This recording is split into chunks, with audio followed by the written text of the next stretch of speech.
Hello and welcome back to season 2 and the second episode of 2026. Now, today's podcast is all about the structure of your business, the services you offer, the boundaries you've set, the clarity you either have or don't have, and how those things directly shape how confident, profitable, and supported you feel in the day-to-day of your business. Now, if you're listening to this episode today, I don't believe that's accidental. This conversation tends to find women at a very specific point in their business. Now, for some of you, your diary might be full. That may be one-off projects a month or a quarter. You're working on projects, you're visible, and from the outside, it can look like things are moving in the right direction to the external audience. Yet internally, the business feels heavier than it should. And for others, it could look very different. You might be experiencing feast or famine, a steady stream of one-off projects here and there, busy periods followed by quieter quarters. Months where money comes in, followed by months where it feels uncertain again. And the financial sheets look empty, but the bottom line of the running day-to-day costs still need to be tended to and paid, and overwhelm becomes stronger than expected. But whether you're busy or quiet, fully booked or inconsistent, the feeling underneath is still often the same. You're working hard, but the business doesn't feel stable or solid at all. And you're giving a lot. You're really giving a lot in your business, and it doesn't always feel profitable. And there's this underlying sense that things shouldn't feel quite this difficult. And I know you've been feeling them for quite a while if you're sitting nodding along to this. Now, in this episode, we're going to talk about why that happens.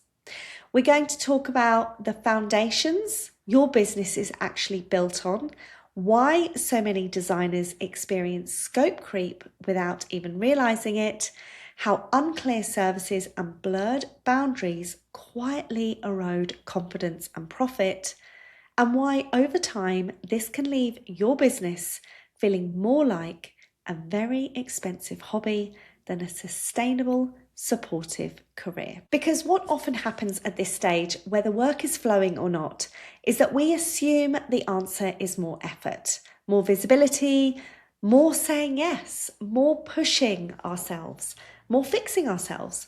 But what if the issue isn't all of those things? And what if the real problem is that the foundations that your business is standing on were never designed to support consistent work, clear boundaries, or a sustainable income? Now, this episode isn't about trends or tactics. It's about the structure of your business, the services you offer, the boundaries you've set, the clarity you have or don't have, and how those things directly shape how secure, confident, and supported you feel. So as you listen, give yourself permission to be honest with yourself. One of the biggest disconnects I see in the industry is between how a business looks and how a business feels. On one hand, you might be getting a few inquiries, working on 1 or 2 beautiful projects. You may even be booked weeks or months ahead. Or you get those inquiries, you can't even push them past the discovery call to the consultation stage. You're constantly reacting. Pricing across the board in all areas still feels really, really uncertain. You're reinventing the pricing wheel constantly. You over-deliver to avoid discomfort. When you do have a project, you second guess all of those decisions. And you carry this constant low level of anxiety you can't quite put your finger on. So I want to ask you something. Does your business currently feel supportive, or does it feel like something you're constantly trying to keep up with? Because business with strong foundations doesn't rely on you being on all the time. It doesn't drain you just to exist, and it doesn't require constant mental gymnastics. When foundations are unclear, everything feels harder than it needs to be. Pricing, boundaries, delivery, even your creativity starts to get hindered. And it's not because You're not talented, far from that. It's because you're spending so much time second guessing yourself and sitting in uncertainty. You know you have an eye for design. You know you're good at what you do, but very few designers are ever taught how to actually build an interior design business with clear positioning and solid foundations. So here's a question I want you to sit with. If every inquiry you received next month said yes, could your business actually handle it? Not emotionally, but structurally. And this is where I want to start today, because one of the clearest signs that one of your 6 pillar foundations aren't doing their job is something I see across the industry again and again, and that is scope creep. Scope creep doesn't happen because clients are difficult. It doesn't happen because you lack the talent. Scope creep happens when services are not clearly defined. They're not clearly packaged and clearly bounded from the very beginning. And your business boundaries and non-negotiables have not been communicated or defined properly. Now, over the last 2 years, I've had hundreds of conversations with women, and this is what I see time and time again. A designer invoices for a project, often already undercharging because she has reinvented the pricing wheel time and time again. The structure of the quotation document hasn't been set up correctly, not only with the right terminology and language used, but the positioning and boundaries are not clear either. However, the client goes ahead and pays, and the project begins. And then slowly, subtly, the requests begin. They come in the form of this. Could you just take a look at this? Can you quickly advise on that? While we're here, what do you think about? Now, each request feels really small, but cumulatively across a project, they become enormous. And the real issue isn't the extra work. The issue is that the lines were blurred from the start, and you are now starting to leak money, time, and energy that was already undercharged and not communicated from the start. There were no clear expectations, no clear boundaries for the client, no shared understanding of what was included, what wasn't, and how additional work would be handled. So what happens as the designer? You freeze, not because you don't know how you work, but because no one has ever shown you that you can raise variations in the project. It is absolutely okay. And how do you confidently go on to say, let me review that and come back to you with a variation invoice, when you're not even clear yourself where the boundary sits or how that conversation is supposed to be handled at that appropriate time? And this is where confidence starts to erode.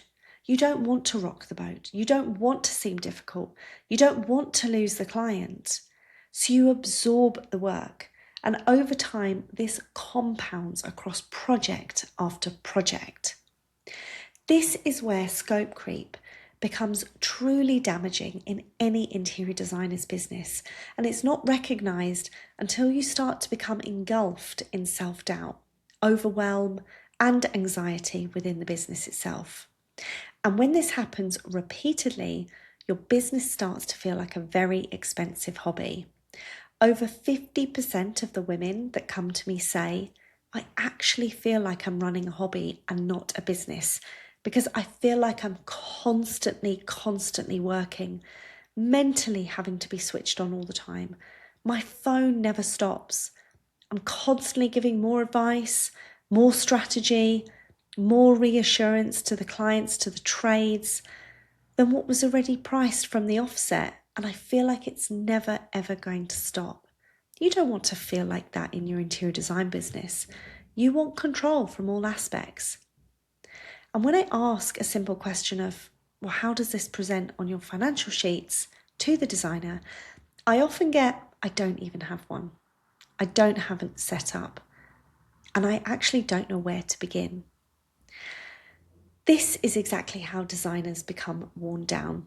And this is how resentment builds in your business. And this is how creativity starts to feel heavy instead of expansive. And I want to say this clearly. This is not just an interior design issue. I see this happening across all businesses. So please don't feel that you're suffering from this on your own. Any services that overlap, anywhere where roles are blurred, anywhere where boundaries are assumed rather than articulated, this tends to happen. So I want you to reflect on this honestly. Have you ever reached the end of a project and thought, if I charge for everything I actually did, this would have been a very different experience financially? And if that answer is yes, then this is not personal failure.